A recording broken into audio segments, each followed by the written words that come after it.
Hello, Knox County students. I'm Karen Pallison, and I teach at Holston Middle School. Today's lesson is based on the Week 4 assignment for Grade 8 ELA. If you don't have this assignment, it can be found by visiting the KCS website at knoxschools.org. Click where it says Student Resources. If you would like to have this lesson printed, the middle school packets are handed out on Mondays and Wednesdays at each of our meal distribution sites. A list of those sites can be found under the Meal Distribution tab at the KCS website. If this video is hard to understand, please do one of the following things. 1. Turn on closed captions if available. 2. Adjust the playback speed to slow down the video. 3. Consider watching short clips, then pause, listen, and watch again. 4. Ask someone in your home to watch the video with you.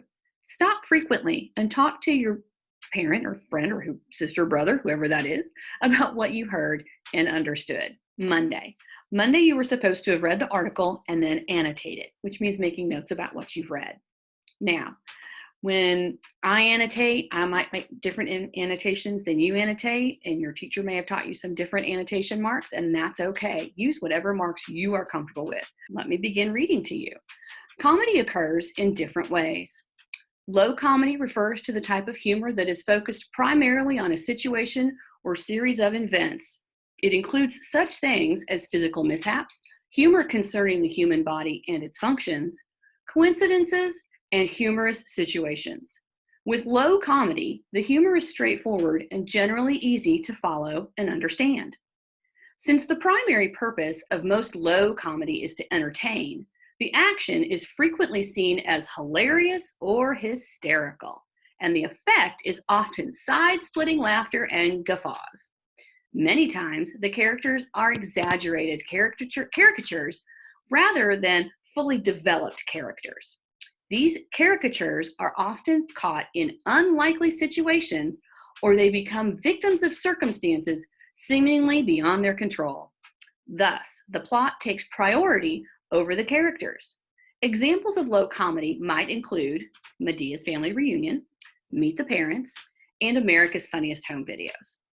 Shakespeare's comedies, such as A Midsummer Night's Dream and Twelfth Night, are full of low comedy. High comedy refers to the type of humor that is focused primarily on characters, dialogue, or ideas. It includes such things as clever wordplay, and wit, and pointed remarks regarding larger issues.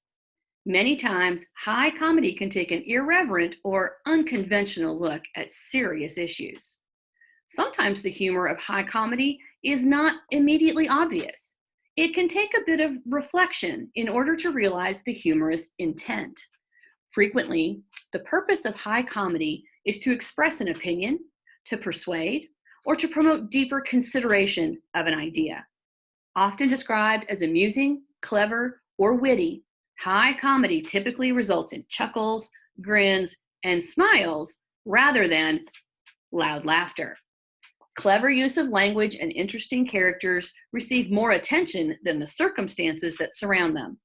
Examples of high comedy include Modern Family, The Middle, and, at times, The Simpsons.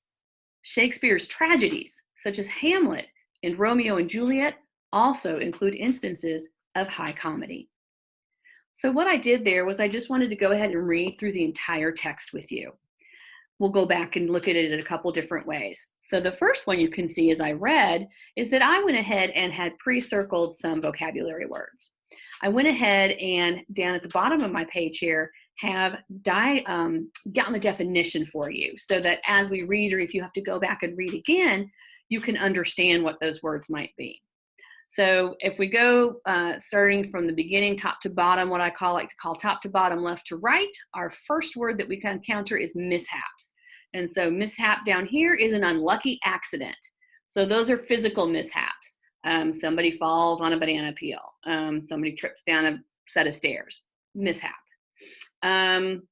Coincidences. Coincidences are occurrences of events that happen without connection, or that happen without apparent casual connection. So what this means is a coincidence is I wear my gray t-shirt to school, you wear your gray t-shirt to school. We didn't talk. That's a coincidence. All right, next we have primary. So a primary is means of chief importance or principle. So something that's first or foremost. The primary purpose is to entertain. So we've got that. Then we have the word hysterical. So if I look in context, if something is hilarious or hysterical, so if hilarious is funny, hysterical is extremely funny. So not everything is hysterical, but most things are hilarious. But if it's hysterical, it's over the top. Guffaws. Guffaws, so we've come across again in context, side-splitting laughter. So I think guffaws might have something to do with laughter. And as I look down here at my definition, yes, a guffaw is a loud and boisterous laugh. You ever sitting in class and somebody just kind of goes, wah ha ha, there you go, that's a guffaw. So anyway, our last word here on this in this section is caricatures. Caricature is a picture, a description, or an imitation of a person in which certain striking characteristics are exaggerated in order to create the comedy or to create a comic effect.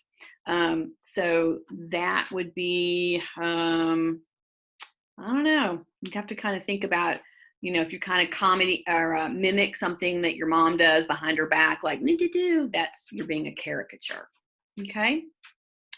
So high comedy, then we're into our high comedy section. I only had a couple words here that I thought were, that maybe we wouldn't know so much. I think everything else here was pretty good. So again, top to bottom, left to right, we've got wordplay. So wordplay has to do with the exploitation of the meanings and ambiguities of words, especially in puns. But then we have irreverent. Irreverent shows a lack of respect for people or things that are generally taken seriously.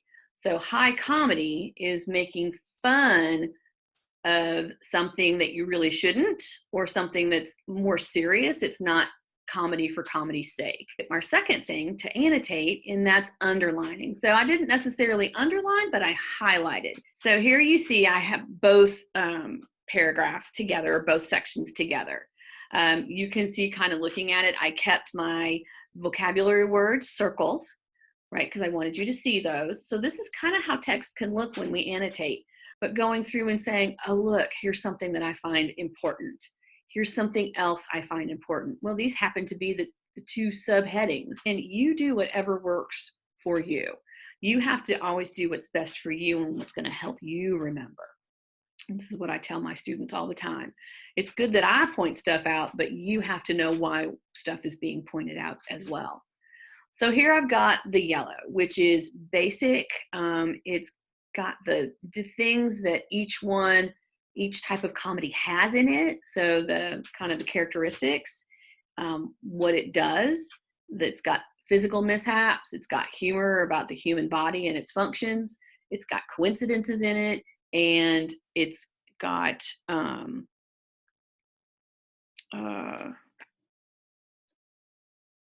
humorous situations. So things that are just technically kind of funny. So that's in yellow. So if I go down here and look at my yellow for high comedy, I can see that, yep, there we go. I've got kind of the definition of it, right? What it does. And then again, some additional definition or meaning. So some highlights, right? Descriptors. It's humor. It's not immediately obvious. It's clever use of language and interesting characters. It's focused primarily on characters, dialogue, and ideas, where this is more physical and consequence and a little bit more irony, to throw a word in there, hopefully that we're familiar with. If you look at what I've done in blue, I've highlighted the purpose. So the text has given us the purpose of low comedy, and then the purpose of high comedy.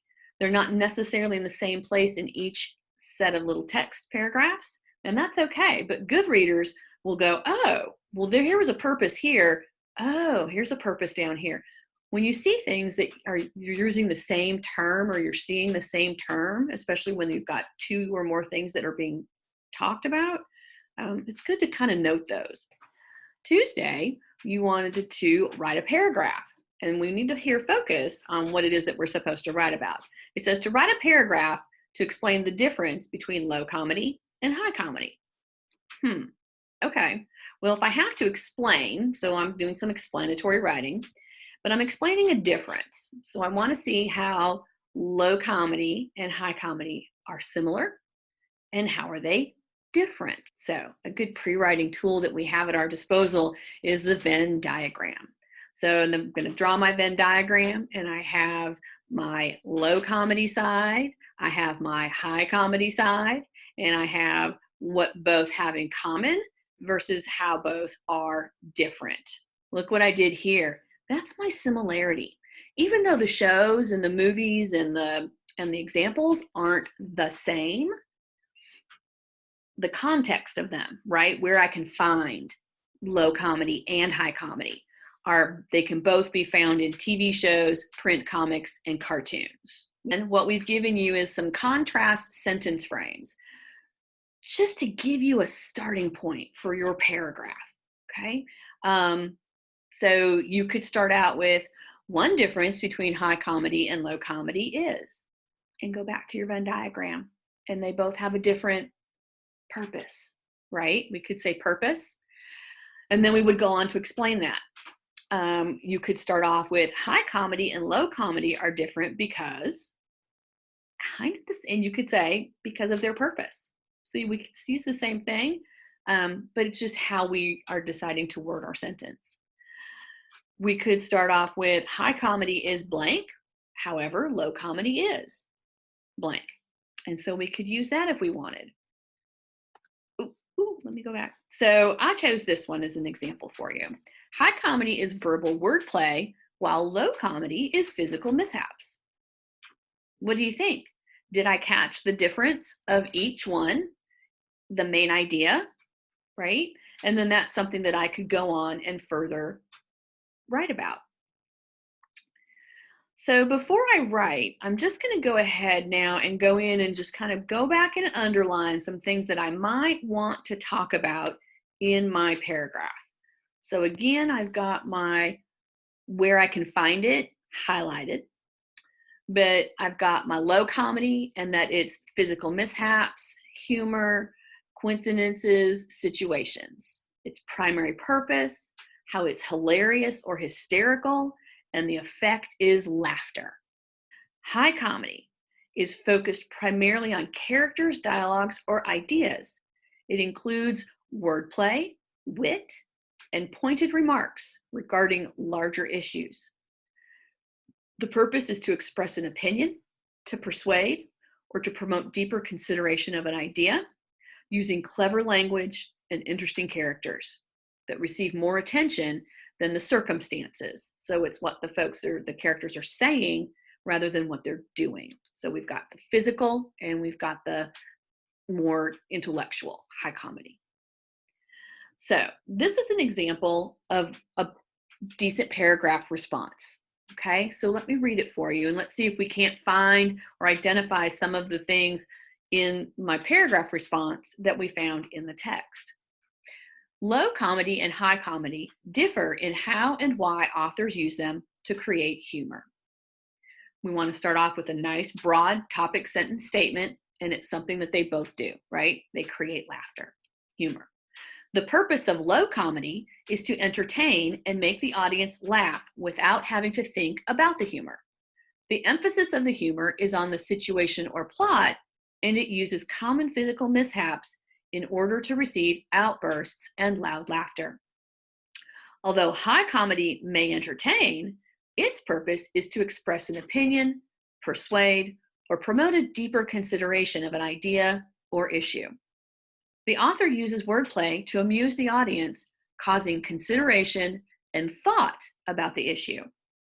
High comedy comments on social issues and or current events through clever language and characters who take priority over the plot. Examples of both low and high comedy can be seen in television shows, plays, print comics, and cartoons. Okay, I know that seems like a lot, but if we break it down, it's really a very basic response to the question. Low comedy and high comedy differ in how and why authors use them to create humor. Like I said, a very good beginning topic sentence, and it covers what I'm supposed to be talking about. So then you're going to use what we call some parallelism, where if I spoke about low comedy first, I have to talk about low comedy first. And then I'll talk about high comedy second, because it became second in my topic pair or sentence. So now I'm going to say the purpose of low comedy, right? And then I'm going to give further emphasis on what is emphasized in low comedy and the characteristics. Some of those words are from the text. Some of those words are my own. So we need to make sure that we're not copying or plagiarizing, but we should be pulling ideas and then putting them in our own words. And that's what good writers do. And then, so I have 2 sentences about low comedy. So then I have my transition, high comedy. So now I have to transition to my second topic, which is high comedy. I tell what it does, what its purpose. So the purpose, and the purpose. And then how is that purpose carried out in high comedy? So what does the author use? Here we use physical mishaps for laughter. Here we use wordplay to give thought. High comedy here had an extra sentence about what it does because it's a little bit more involved. But then you'll notice that the last concluding sentence brings it back together for both. So, right? So then examples of both low and high, again, and I've got them listed in the order in which I started up top there. And then I've listed where they can both be found. So I'm really using my Venn diagram there. I'm really using and pulling the difference and the difference and then the similarity and pulling it all together into that written response. Wednesday, we wanted you to try writing some complex sentences to help improve your writing. So I've got some sample complex sentences that will follow, and I want you to notice how I use the comma after what we call the subordinate or dependent clause that begins the sentence. So all sentences are independent clauses. Most of them have to be an independent clause, which means they can stand on their own. They have a subject and a verb, and they make sense. A dependent clause are usually they can be found at the beginning of a sentence, in the middle of a sentence, or at the end of a sentence. And they usually start with what we call a subordinating conjunction, because and they don't finish an idea. Because she was shivering. If I walked up to you and said, because she was shivering, and walked away, you'd go, well, what? Because she was shivering, why? So we need to finish it with the independent clause, which is he gave her a blanket. He is the subject, gave is the verb. What did he give her? He gave her a blanket. He gave who, a blanket to whom. So we've got an independent idea there. It can hang out all by itself. Because she was shivering kind of tells me why he gave her the blanket. So it's additional information, and it's good for your reader to know, right? So looking at complex sentences, and the key here is that you had to have used the word humor in all of them. So let's see how I did. All right, so we've got you some sentence starters, and these are a really good way to help you start a sentence with a dependent clause. So this second part should be what we call an independent clause. It should have a subject and a verb and a full idea, can stand all on its own. So I'll show you my examples here one by one. So we have starting off regardless of, although, whenever, and if. Regardless of the subject, a teacher who uses humor in the lesson keeps my attention. So I could just say, a teacher who uses humor in the lesson keeps my attention.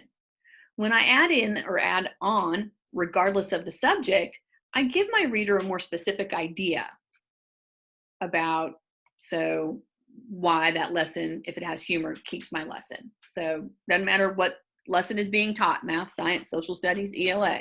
As long as that teacher uses humor, I'm all there. I'm watching. All right, we have although. Although I do not read political cartoons often, I do see the humor in them. Now, if I was to just have the second part, I do see the humor in them. Although that's a complete idea, I'm not quite giving my reader all the information they need. So I have to tell about who them is. And them refers back to the political cartoons in my dependent clause. So although I do not read political cartoons often, I do see the humor in them. Whenever. Whenever one reads a comic strip, the humor is often obvious. So this one's a little bit more dependent on each other. So I need to know that the humor is often obvious in what or whenever one reads a comic strip. So again, that's just a more complex sentence, but it gives a fuller idea of what's being talked about. And then we have if. If someone reads Romeo and Juliet or A Midsummer's Night Dream, he or she will see that humor was important to Shakespeare. So there we go. I've used humor in all 4 sentences and given examples of each. Thursday. Which is an example of low comedy and which is an example of high comedy? I've got some cartoons for you to look at. All right, I tried to put them each one on one page. So here we have, this little girl's name is Nancy. This is a Nancy cartoon. So Nancy is sitting in her home and she's on her laptop and she says, reading social media all day is making me grumpy. She's got an angry looking little face on. She's not happy. So we've got a voice from another room that says, why don't you go outside? Has anybody ever said that to you? Yeah, me too. So Nancy says, fine. So now we see Nancy outside. I've got trees, I've got grass. She's still on her computer and she says, now there's a glare on my screen. Is Nancy any happier? Doesn't seem like it, does it? Let's find out what kind of comedy this is and why. So this is low comedy. And here's one reason why it's low comedy. It has a beginning and a middle and an end. It's all wrapped up in one kind of 3 squares of, comic strip. Sometimes 3, sometimes 4, more on the Sunday comics, but generally in 3 panels is all the writer has, the cartoonist has to make you laugh, right? So let's figure out why she's laughing or why this is funny or why it's low comedy. So it has a humorous ending. You didn't think it was funny? Well, if you think about it a hot minute, it kind of is. If social media was making her grumpy inside the house, would reading it outside the house improve her mood? I don't know. No, she was being told to go outside without the media to improve her mood. So Nancy did the opposite. And the opposite of what we expect is that situational irony. I know y'all know that. So this comic strip would be considered low comedy. So now we have this political cartoon. And hopefully you know who these folks are. But the cartoon says, I love the design, Betsy, and it will look great on stamps, coffee mugs, neckties, t-shirts, bikinis, lapel pins. Do you think that bikinis existed when George Washington was around? So what kind of comedy is this? Well, it's obviously high comedy because our other example was low comedy. But why? So let's see. We've got Betsy Ross and George Washington and the first American flag. So I used my prior knowledge to figure that out, right? So it's the 13 original colonies, etc. So George is referring to the things that the flag will go on, but that don't exist in his time. Now, you can't go anywhere without seeing an American flag on stamps or coffee mugs or neckties or t-shirts or bikinis or lapel pins, right? They're everywhere. But like I said, I don't think bikinis existed during Betsy Ross's time. So what makes it high comedy and funny is that the reader has to know who the characters are and why the flag is important. And the fact that he's saying these things, they don't exist in the 1700s. Okay? Get it? All right. Friday.